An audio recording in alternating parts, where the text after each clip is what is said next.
right, and sorry about that. We had a couple puppies chiming in a little bit, and they were they're about 3 days old. Yeah. And so, yeah, sometimes you just gotta tend to the pups. I love them unconditionally. Makes sense. Makes sense. I do. I love all puppies unconditionally. They are absolutely. the greatest things ever. They're God's little farts. Aren't they little precious, silent farts? Yep, precious little silent killers. Yep, they're adorable. That's what they are, God farts. Yeah, because that would be the most adorable things. Oh yeah, it'd be hilarious. Yep. But we were talking about D&D, and that's right. Puppies. That's right. Puppies brought up. But with D&D, the thing I loved about D&D at the Blanton household, when you're talking about the Blanton household on a Friday or Saturday night, that literally was those are the best times of my life. Like, as far as the family goes, like certain houses. That was your playing board games. Yeah, definitely. Yeah, and it would be like it brought everybody together. Like, Dad would be running a game, and LT would have 2 or 3 of his friends. I'd have 2 or 3 of my friends. Yeah. Samantha might even play. Mom sometimes might be sitting on the couch, literally listening. But we'd play. I mean, it would just be. Did she ever play? Yeah, she played. Did she? I played with her before. She played with Dad when she was younger. Yeah, that's awesome. But it was like, the best times, and it was like the best qualities of the Blantons came out too, Yeah. And the most chemistry within the family. Exactly. And we loved it, you know what I mean? And it was always such a fun experience, Yeah. And so, to me, when I think of like that's integral into like memories of my family. Your being. Yeah, exactly. That is the core of my happiness. Yeah, is playing D&D. My best memories were playing D&D. Yeah. And it's not even necessarily like some of my best memories are the cool things my characters did, or cool things other characters did, or cool adventures.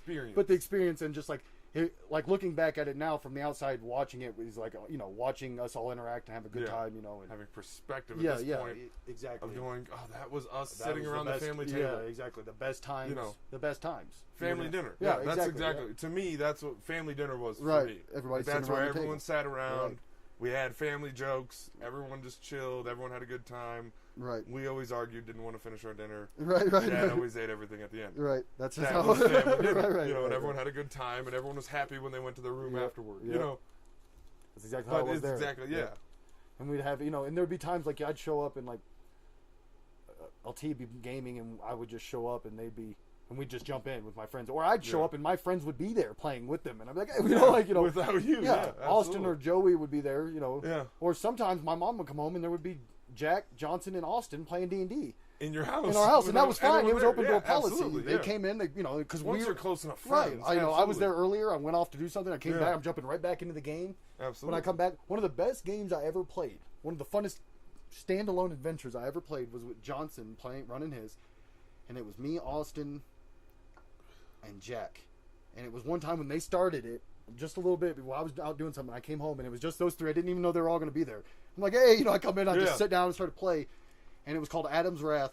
It was a Ravenloft adventure, and we get like,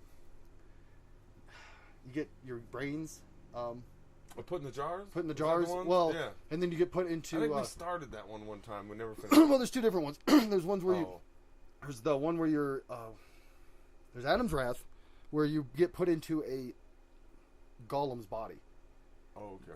You get separated, and then there's one where you're just a brain, and you keep reliving the scientists putting you through. Those are 2 different ones. Gotcha. The one with Adam's Wrath is your brain gets put into a golem, but Adam, who is you work for like I forget Moriarty or something, I forget, some doctor or something who's created Adam, his perfect created the first Adam. Yeah, of course. He's the badass fucking flesh like golem. Yeah, and he's unstoppable. Like, and you fight him. We fought. It was the most tense game though, because we fought him the first time, and like we got our ass beat. And we had to run. Then we like tricked him one time and fought him and beat him. But then he always just comes back. He can't be. And so it's like a horror story. It is exactly like a horror story. Like up. we were trying to, and it's always like it's time. So like even if we did defeat him or run him off, then you'd sit there and you'd be like, all right, and all of a sudden you just hear the window shatter upstairs, and you'd be like, oh, Adam's in the house. Yeah, you're like, fuck, Yep. And that game was so much fun, and that was just straight up like my friend or people who didn't even live at the house playing the game, and me showing up and be like, hey, and jumping in, and we never played those characters again. Yeah. It was a standalone. Yeah. But it was a blast, and I'll give it to Johnson. That was like the most. He did it such a good way to make you feel like, oh, you physically can't do it. Like you've got to run or outsmart him, and and that was just a blast to play. But those memories, you know, my mom would come home and like literally a be horror like, suspense RPG. yeah, exactly. Oh, yeah, that's awesome. And you didn't get to, you were in a flesh golem. Yeah. So it was a whole different experience, which was cool. It was cool to play that way. You were super strong and like you didn't have really a constitution. You're immune to poison and electricity and different things, you know. But or take less damage from electricity. Yeah. But it was a cool, you know. I love campaigns, and I hate now. The older I get, especially, I hate making characters and just. But there have been great. I hate making new characters I have no investment in. Yeah. But now but there have been great standalone adventures, you know, that were just. Well, see, that's like one of the oldest, like, I want to say, like, I don't want to say trope, more of like an arc, is like the getting sucked into a painting. Yeah. Where you go, like, no matter what your adventure is, and it's been in Super Mario, it's been in RPGs and all that stuff, but where you just become another thing for a little bit. Right. You know, and just do something. Sorry, puppies chiming in. Yeah, puppies chiming in. They disagree. They are not fans of standalone adventures. No, they are definitely. All right, deep... puppies, we will talk about this tomorrow. They are deep campaign. Yeah. They're in deep. No, but like that being said, though, there's nothing better than investing. The longer you play, the more you want to invest in characters. No matter how shitty the character is. Some of the best characters I've ever had were given to me, or were already had personality arcs, or like I always, as a DM, tell people, mold them. Right, and I want to know, like, tell me a minimum. I want a history, but you can tell me 3 words minimum that describe you, you know, or tell me. So I know how to play this character. Or even if I'm DMing, I want to know how you're supposed to play it, because I don't, you know, that's how you're going to get role playing XP. I don't care what character you play, but you need to play the character, and every decision he makes has to make sense. Yeah, should make sense with whatever reasoning, you know. And it's fine if you want your character to go from one thing to a complete opposite, that's fine. It just takes longer, you know. Like, that's role playing it. Yeah, if you want an arc, then you got to play it that way. That's where you get most of your XP from. Start becoming conflicted. Right. You start jumping back and forth, and okay, it's fine, but I'm just you're not going to get that XP bonus. Oh, absolutely. You know, because that's the reward for role playing, is where it's at. You know what I mean? It's essentially getting paid for acting. Yeah, absolutely. You know, like that's what it is at a small scale. Yep. Yeah, and you don't have to be. It's just as long as you're playing your character. Yeah, you know? Exactly. No matter what the character, because I've had people where I absolutely hate them in character. Oh yeah. And then the second that they go out of character, they're like, "Oh, you want to go smoke a cigarette?" And I'm like, "Oh, God, it's hard to really fucking disconnect." No, there's people like that all the time. It's hard to make like you have to think about that as a player. I've played with people where we just couldn't play together. Like, not me, like like I've had characters where my character had to leave the group. They end up fighting. No, it just didn't mesh. Like, my guy's a neutral evil thief just didn't mesh with this good. And eventually got to the point where if I either have to not play my character, which isn't fair to him, or I have to, or I'm going to be, or they're going to arrest me. The paladin's going to take me to jail, or I'm going to have to kill one of them. Like, fight. And so my character's left, and I've created. You don't want to railroad anyone, but you can't have at-ins. You can't have at odds. I mean, you can't have characters at odds all the time. It's good to have conflict, but you can't have a paladin. You can't have an evil necromancer killing and animating people in a paladin. And you can't have that in a party. Either one of them not role playing right. Sense in, like, even if it was real life, it wouldn't make you can't have any. There's no sense to that. It's like a cop and a murderer wandering around together. Now, one of my favorites, you can play. I play a rogue or sometimes a bard who comes across as just a friendly good guy, and his real alignment is level right. Well, my real alignment might be neutral evil. But on my character, it says chaotic neutral, neutral good. I just told the DM, though, because I know you see other people's characters. Yeah. I might not want him to know I'm playing my guys, there's a lot of people like that who you meet on the surface, you're like, oh, that guy's a stand-up guy. He's a piece of shit. He's a piece of shit, and that's what he uses for, if I want to play that kind of rogue, that's how Locke was. Locke was not a good guy, but it's hard I didn't play him a lot. I played him for like 5 levels because he's hard to have in a group. Locke? He was a thief, a neutral evil thief. It's just hard to, because I played him like he was a true thief. Like, he's going to take what's his. Like, if he's in a room first, he's not against stealing from his party. Like a real sneaky thief. He just didn't mesh well. It makes sense. Eventually, he left, and Sir Robin the Fine, and then I took Sir Robin the Fine. He meshed. Sir Robin the Fine meshes well with any. He's just built for a party. He could go into an orc tribe with goblins, and they're going to end up liking him by the end. You know what I mean? And he'll fit in. Writing stories about them, and he'll get in and fit in with them in a way. That would be a great idea for a character, actually. He just a bard who fell in with the orcs, and like he's been writing orc stories for 30 years. Yeah, that'd be pretty sweet. Like he's just been playing an orc bard or a half orc bard. Yeah, that would be cool. That'd be pretty sweet. But yeah, there's certain characters that only play. You can't have you can make a character who's lying, conniving, untrustworthy. But nobody, by the end, if you're playing that good character, nobody's gonna want to be around you. Especially if they sniff it out. Like, I understand if you're doing it like talking to the DM and you're playing a liar like yeah, that's what I'm saying. You're doing it well. Yeah, exactly. But if you're just you're like, oh, I'm gonna play an asshole. He's gonna be rude. He's gonna be shitty. Which I've seen before. Right. I remember up at Bickle's apartment over by Hunter's when I forget who it was, but someone just two of them ended up fighting because like they just disagree, you know. And I was like, well, yeah, there's not really a way to solve this based on your two attributes. Right. You guys are gonna fight over this, and then they did. Yeah. You know, all right, well, that just happened. You know, look, I've done things. Mace has done things he's not proud of. Yeah. You know how to. You try to keep it to yourself. Right.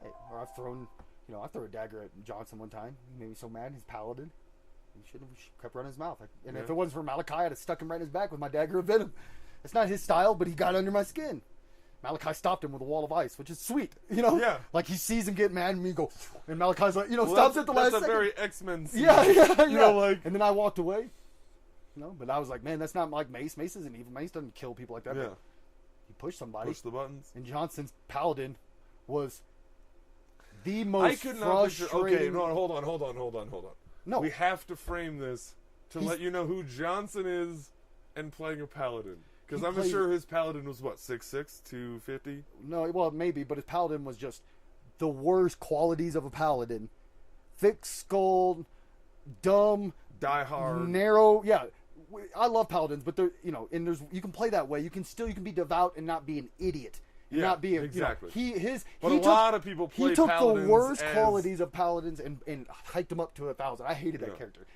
He knows. It's not you can see in the dichotomy. Yeah, like him trying to be a big badass warrior. And because Johnson happens to be 6 foot tall and 125 pounds. Right.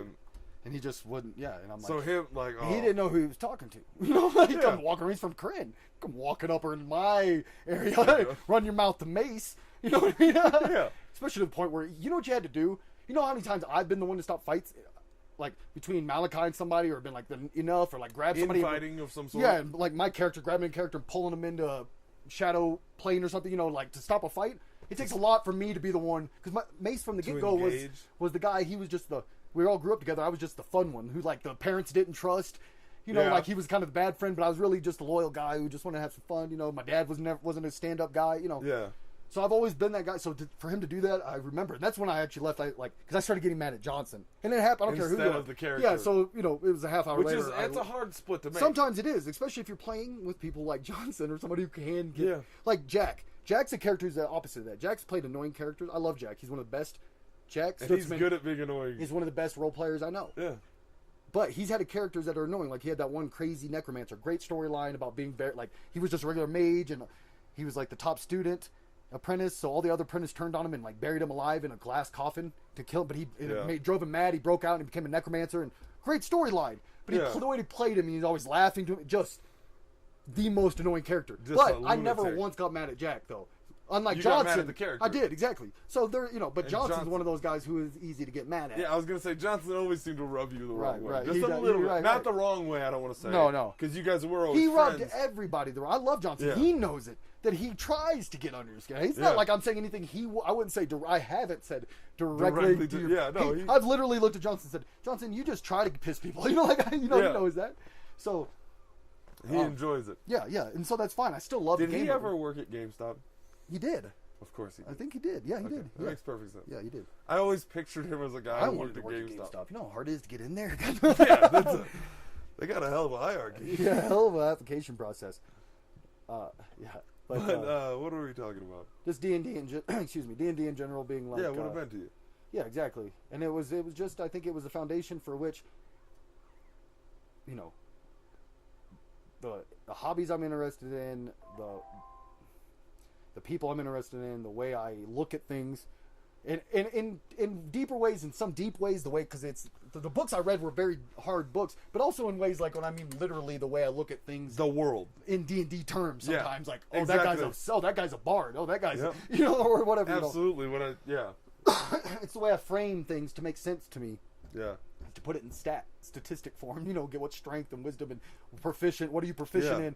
And how things make sense, how I can do things I'm not proficient in. What level do I think you are? Exactly, and how I can do things I'm not proficient in, maybe even accidentally do them well, but that, just like in D&D, anybody could try to, I don't know, start a fire, even though if you don't have fire building. Yeah. And you get minuses, but you can roll nat 20. Somebody who's never done it can start a fire, just like in real life. You could you pick a lock, but you're not going to do it consistently, and you're going to, That's the difference between like where someone's proficient as a mechanic. Before I think of something, I'm like, am I proficient in this? Am I, or am I rolling the dice? Am I rolling the dice? Exactly.